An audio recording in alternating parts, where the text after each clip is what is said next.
নমস্কাৰ ছাত্ৰ ছাত্ৰীসকল সুস্বপ্নাছ ক্লাसेছ ফৰ ক্লাছ 9 লৈ তোমালোক সকলোকে মই সুস্বপ্নাই স্বাগতম জনাই আজি তোমালোকলৈ লৈ আহিছো জ্যোতিপুৰ হাট বুঢ়াগোহাঁইত পোহৰৰ বাটেৰে আগবঢ়া গাঁওখন এই পাঠটিৰ দ্বিতীয় খণ্ডটি এটা আমি প্ৰথম খণ্ডটোত কি পঢ়ি আছিলো যে গছ পানী আৰু কন্যা এই তিনিটাৰ ওপৰত বিশেষকৈ গুৰুত্ব আৰোপ কৰিছিল পিপলান্ত্ৰী গাঁওখনত আৰু এতিয়া আমি পঢ়িম আজি পিপলান্ত্ৰী গাঁওখনৰ বাকিবোৰ কথা এটা চাবা শ্যাম সুন্দৰ পালিৱালে এটা কথা জানিছিল যে আমি সেই 111টা গছপুলি ৰোপণ কৰিলো সেই গছপুলিখিনি প্ৰতিপালন কৰিবলৈ জানিব লাগিব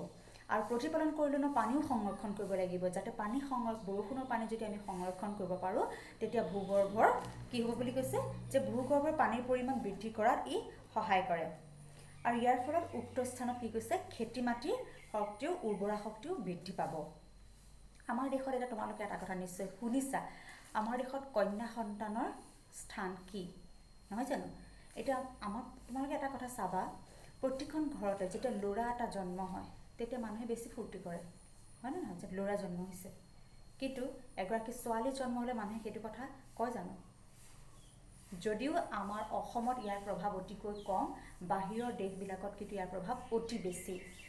যেতিয়া গম পোৱা যায় যে কন্যা সন্তানৰ ভ্ৰূণ আছে গৰ্ভত তেতিয়া কিন্তু গৰ্ভতে হত্যা কৰি দিয়া যায় কিন্তু সেইটো কৰা উচিত জানো সেইটো অনুচিত কিয়নো তোমালোকে এটা কথা নিশ্চয় জানা ছোৱালী থকা ঘৰখন সকলোতকৈ শুৱনি বুলি কয় হয়নে এগৰাকী ছোৱালী এগৰাকী মাতৃ হ'ব গতিকে সেই ছোৱালীগৰাকীক যদি আমি সৰুতে ধ্বংস কৰি দিওঁ এগৰাকী মাতৃক আমি ধ্বংস কৰাৰ নিচিনা হ'ব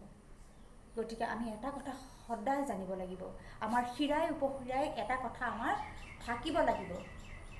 যে আমাৰ দেশখন আমি দেশখনক যদি উন্নতি দিশত আগুৱাই নিব লাগে আমি কন্যা সন্তানক উচিত মৰ্যাদা দিবলৈ জানিব লাগিব কন্যা ভ্ৰূণ হত্যা কৰাটো বন্ধ কৰিব লাগিব এই কামটো কি হৈছিলে পিপলান্ত্ৰী গাঁৱত যেতিয়া কন্যা সন্তানৰ প্ৰথমতে হত্যা কৰি দিয়া হৈছিলে কিন্তু যেতিয়া শ্যাম সুন্দৰ পালিৱালে মুখিয়ালৰ দায়িত্ব গ্ৰহণ কৰে এটা নিয়ম অতি কঠোৰভাৱে বান্ধি দিছিলে যে এই গাঁৱত যদি কন্যা সন্তানৰ জন্ম হয় ঠিক ল'ৰা সন্তানৰ দৰে ইয়াত আনন্দ উৎসৱ কৰিব লাগিব আৰু সেই সন্তানটি ল'ৰা সন্তানৰ দৰে তুলিতালি ডাঙৰ দীঘল কৰিব লাগিব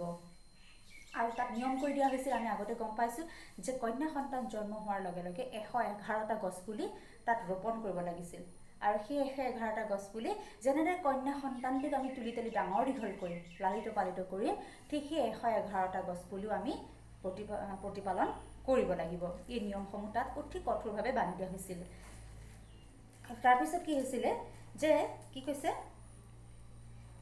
ছোৱালীজনীৰ নামত 111টা গছপুলি ৰোপণ কৰাৰ পিছত তেওঁ নিয়ম কৰি দিছিলে যে গাঁৱৰ কোনো লোকে কন্যা সন্তানৰ ভ্ৰূণ হত্যা কৰিব নোৱাৰিব দ্বিতীয়তে ছোৱালীজনীক যেনেদৰে আলফুলে তুলিতালি ডাঙৰ দীঘল কৰিছিলে ঠিক তেনেদৰে গছপুলিকেইটাকো প্ৰতিপালন কৰিব লাগিব আৰু তৃতীয়তে যে কোনো ছোৱালীকে শিক্ষাৰ পৰা বঞ্চিত কৰিব নোৱাৰিব আৰু চতুৰ্থতে দিছে কোনো পৰিস্থিতিত ছোৱালীবিলাকৰ কি কৰিবলৈ দিছে বাল্য বিবাহ সম্পন্ন কৰিব নোৱাৰিব আৰু এনেদৰে তাত অতি কঠোৰভাৱে খুব সুন্দৰভাৱে ছোৱালীৰ ওপৰত গুৰুত্ব আৰোপ কৰিছিলে আৰু নিয়ম বান্ধি দিছিলে আৰু ঠিক আৰু এটা ধুনীয়া নিয়ম আছিলে তাত যে প্ৰতিগৰাকী ছোৱালী জন্ম হোৱাৰ লগে লগে গাঁৱৰ ৰাইজে মিলিবলৈ 21,000 টকা উঠাইছিলে আৰু 10,000 টকা ছোৱালীজনীৰ দেউতাক মাকৰ পৰা লৈছিলে লৈ মুঠ 31,000 টকা বেংকত ফিক্স ডিপজিট কৰি থৈছিলে আৰু বেংকত এতিয়া সেই গাঁৱত কিমান লোক আছে জানানে 8,000ৰো অধিক লোক আছে আৰু সেই গছপুলিবোৰ যেতিয়া সেই বেংকত ডিপজিট কৰি থ'ব সেই যেতিয়া ছোৱালীজনী ডাঙৰ হ'ব বিয়াৰ উপযুক্ত হ'ব বা পঢ়াৰ কাৰণে প্ৰয়োজন হ'ব তেতিয়া সেই ফিক্স ডিপজিটটো খুলিব পাৰিব বাকী কোনো কামত দেউতাক মাকে সেই ফিক্স ডিপজিট ভাঙিব নোৱাৰিব আৰু যেতিয়া এই ফিক্স 31,000 টকাটো যেতিয়া ফিক্স ডিপজিট কৰি থোৱা থাকিব যেতিয়া সেই টকাটো ওলাই আহিব তেতিয়া সেই টকাটো কিমান হ'ব ফিক্স ডিপজিট থোৱা কৰাটো লাখৰো অধিক হ'ব বুলি কৈছে আৰু সেই যে 111টা গছপুলি ৰোপণ কৰিছিলে ছোৱালীজনী জন্ম হোৱাৰ লগে লগে সেই 111টা গছপুলি মূল্য তেতিয়া কিমান হ'ব জানানে 1,11,00,000 হ'ব বুলি কৈছে কাৰণ প্ৰতিজোপা গছেই মূল্যৱান গছ ৰুব লাগিব এনে আমি সাধাৰণ গছ ৰুলে নহ'ব সেই মূল্যৱান গছখিনিৰ তেতিয়া কিমান হ'বগে দাম 1,11,00,000 আৰু আমি এটা কথা জানো আমি ৰাখী বন্ধন তোমালোকে নিশ্চয় ৰাখী বন্ধন পালন কৰা ৰক্ষা বন্ধন বুলি কোৱা সেই ৰাখী বন্ধনৰ দিনাখন আমি কি কৰোঁ নিজৰ ভাই দাদা সকলোকে আমি ৰাখী পিন্ধাওঁ নহয় জানো আৰু তেতিয়া কি হয় এইটো এটা বিশ্বাস আছে যে ৰাখী বন্ধনৰ দিনাখন যদি আমি ৰাখী পিন্ধাওঁ তেতিয়া ককাই ভনীয়েকৰ মাজত যিটো সম্পৰ্ক সেই সম্পৰ্কটো গাঢ় হয় বুলি কৈছে এতিয়া এটা কথা জানানে পিপলান্ত্ৰী গাঁওখনত কিন্তু ৰক্ষা বন্ধন কেনেকৈ পালন কৰে জানানে তাত যিবিলাক গছ সেই গছৰ লগত ছোৱালীসকল নহলে মহিলাসকলে কি কৰে সেই গছক তেওঁলোকে ৰাখী পিন্ধায় আৰু তেতিয়া কি হয় মানুহ আৰু গছৰ মাজৰ যিটো আত্মিক সম্বন্ধ সেই আত্মিক সম্বন্ধটো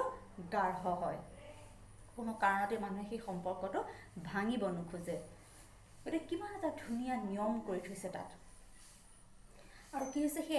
111টা যে গছপুলি আমি তাত ৰোপণ কৰা দেখিছিলোঁ সেই 111টা গছপুলি ৰোপণ কৰাৰ লগে লগে তাত কি হৈছিলে লোপ পাই যোৱা সেই চৰাই চিৰিকটি জীৱ জন্তুৰ পৰিমাণ পুনৰ আকৌ বৃদ্ধি হ'বলৈ ধৰিলে সকলো উভতি আহিছে আৰু গাঁৱৰ যি প্ৰাকৃতিক পৰিৱেশ সেই প্ৰাকৃতিক পৰিৱেশ চকুত লগা হ'ল যাৰ কাৰণে বিভিন্ন ঠাইৰ পৰ্যটক আহি গাঁওখন চাবলৈ আহিছিলে ভ্ৰমণ কৰিবলৈ আহিছিল গাঁওখনলৈ দৰ্শনাৰ্থী আৰু চৰকাৰৰ বিভিন্ন সাহায্য গাঁওখনলৈ আহিবলৈ ল'লে আমি এটা কথা জানানে আমি যেতিয়া এখন গাঁৱৰ কাৰণে সাহায্য বিচাৰোঁ তেতিয়া আমি চৰকাৰৰ ওচৰলৈ যাওঁ যে ছাৰ আমাৰ গাঁৱৰ পুখুৰীটো অমুক হৈ আছে আমাৰ গাঁৱত পানীৰ ব্যৱস্থাটো বেয়া হৈ আছে হয়নে নহয় পৰাপক্ষত মানুহে গাঁওখনৰ কাৰণে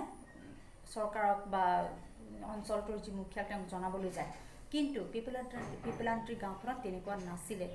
চৰকাৰৰ মানুহে আহিছিলে গাঁওখনলৈ কি সুবিধা বা সহায় লাগে এই গাঁৱৰ মানুহ কিন্তু চৰকাৰৰ ঘৰলৈ যোৱা নাছিলে ইয়াৰ পিছত আহিছে যে খ্ৰীষ্টীয় 2007 চনত তেতিয়া ৰাষ্ট্ৰপতি আছিলে ডক্টৰ APJ আব্দুল কালাম আৰু APJ আব্দুল কালামে এই গাঁওখনক কি কৰিছিলে ৰাষ্ট্ৰপতি পুৰস্কাৰেৰে পুৰস্কৃত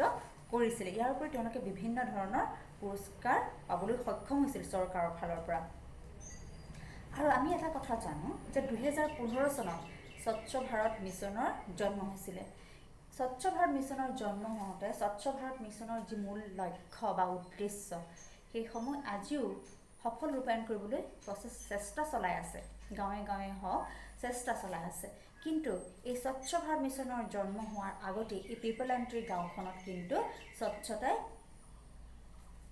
স্বচ্ছতাৰ পোহৰ দেখিছিলে গাঁওখনত কিয়নো জানানে তোমালোকে স্বচ্ছ ভাৰত মিছনত কি কৰা হয় যে স্বচ্ছ ভাৰত মিছনৰ এটা কথাই থাকে যে মুকলি ঠাইত আমি শৌচ প্ৰস্ৰাৱ কৰিব নালাগে হয়নে দূষিত পানী আমি সেৱন কৰিব নালাগে এই কথাবিলাক গতিকে এই কথাখিনি কি হৈছিলে পিপলান্ত্ৰী গাঁৱত আগতেই এইবোৰ তেওঁলোকে পালন কৰিছিলে তেওঁ মুকলি ঠাইত সেই তাৰ মানুহে মুকলি ঠাইত কেতিয়াও শৌচ প্ৰস্ৰাৱ কৰা নাছিল আৰু গাঁৱৰ যি পৰিৱেশ তেওঁলোকে গাঁৱৰ পৰিৱেশটো সদায় সুন্দৰ কৰি ৰাখিছিলে চাফাই কৰি ৰাখিছিলে সদায় ধুনীয়া কৰি ৰাখিছিলে যাতে বিভিন্ন ঠাইৰ মানুহ আহি সেই গাঁওখনক সেইকাৰণেই আদৰ্শ গাঁও হিচাপে চাই গৈছিলে তোমালোকে পিপলান্ত্ৰী গাঁওখনৰ ওপৰত হিন্দী চিনেমাও বনাইছে মালায়ামালুৰ আছে চিনেমা তাৰোপৰি তোমালোকে ইউটিউবত হওক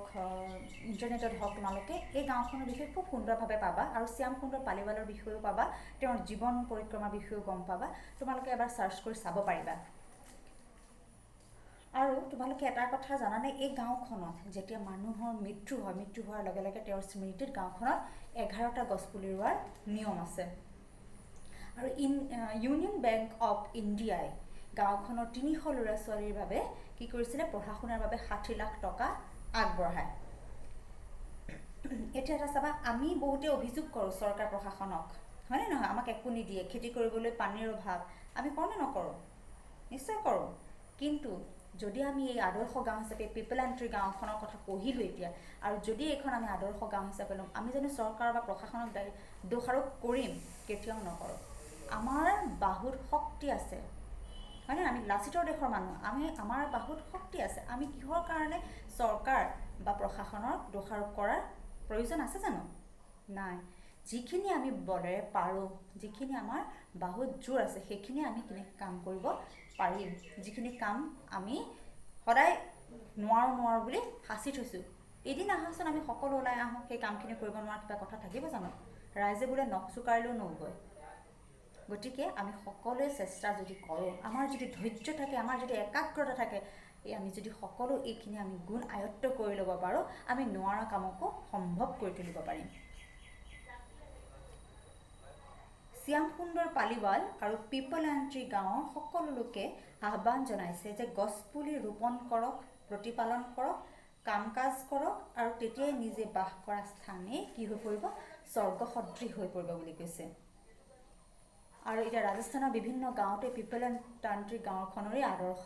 গ্ৰহণ কৰিছে। গতিকে মৰমৰ ছাত্ৰ ছাত্ৰীসকল, আমি এতিয়া পাঠটোৰ পৰা খুব সুন্দৰ, পাঠটোৱে আমাক অতি সুন্দৰ বাৰ্তা প্ৰেৰণ কৰিলে যে এখন আদৰ্শ গাঁও হিচাপে গঢ়ি তুলিবলৈ হ'লে আমি পিপলান্ত্ৰী গাঁওখনৰ দৰেই তিনিটা বিষয়ত অতি সুন্দৰভাৱে গুৰুত্ব আৰোপ কৰিব লাগিব। সেইকেইটা কি কি হৈছে, কন্যা সন্তান যাতে আমি ধ্বংস নকৰোঁ, হত্যা নকৰোঁ। দ্বিতীয়তে হৈছে গছ গছনি আমি যদি অধিক বৃক্ষ ৰোপণ কৰিব পাৰোঁ। আৰু তৃতীয়তে কি বুলি কৈছে, গছ গছনি, কন্যা সন্তান আৰু আছিলে পানী। আৰু তৃতীয়তে হৈছে পানীৰ যাতে আমি সংৰক্ষণ কৰিব পাৰোঁ, পানীৰ যাতে আমি অনাহকত পানী অপব্যয় নকৰোঁ। এই কথাকেইটাৰ ওপৰত গুৰুত্ব আৰোপ কৰি আমি এখন গাঁৱক আদৰ্শ গাঁও হিচাপে গঢ়ি তোলাত আমাৰ অৰিহণা যাতে থাকে, তাৰ আশা কৰি মই আজি সুস্বপ্নাই তোমালোকৰ পৰা বিদায় মাগিছোঁ। ধন্যবাদ।